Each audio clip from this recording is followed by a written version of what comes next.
আমার নাম মায়া। আমি তখন সবেমাত্র ক্লাস 5-এ উঠেছি। এটা ওই সময়েরই ঘটনা। আমার পরিবারে আমি, আমার মা, আমার বাবা এবং আমার বোন, এছাড়াও মাঝে মাঝে আন্টিরাও বেড়াতে আসতো, সাথে আমার নানাও। ঘটনাটা আমার নানাকে ঘিরে। উল্লেখ্য, আমার নানার কাছে যে কোনো একজন মানুষকে থাকতে হতো, কারণ আমার নানি নেই। আমার নানা বরাবরই একজন ধার্মিক পুরুষ। সে 5 ওয়াক্ত নামাজ পড়ে, তবে হঠাৎ সে খুব অসুস্থ হয়ে যায়। ডাক্তার তেমন কোনো রোগ খুঁজে পায় না। তাকে অনেক ভালো ভালো ডাক্তার দেখানো হয়েছে, কিন্তু কোনো উন্নতি হচ্ছে না, বরং সে আরো অসুস্থ হয়ে পড়ে। এর মধ্যে আমার বাবা কবিরাজের খোঁজ করতে থাকে। তবে আগে আমাদের পরিবারের হুজুরকে দেখানো হয়। সে তেমন কিছু আন্দাজ করতে পারে না।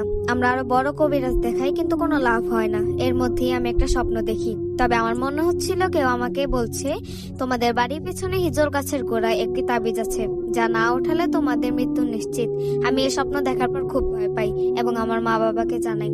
তারা তার পরের দিন একজন হুজুরকে সাথে নিয়ে ওই হিজুর গাছের গোড়া করে একটি তাবিজ ও সাথে আমার নানার ব্যবহার করা জিনিস, নখ, চুল আর অনেক কিছু বের হয়।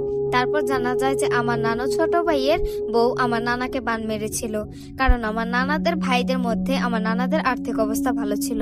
যেহেতু তারা আমার মাধ্যমে এসব জানতে পারে, তাই তার নজর পড়ে আমার দিকে। আমার নানা সুস্থ হয়ে উঠলো, আমি খুব অসুস্থ হয়ে পড়ি। তবে হুজুরের থেকে পানি পড়া এনে খাওয়ানোর পর আমি কিছুটা সুস্থ হই।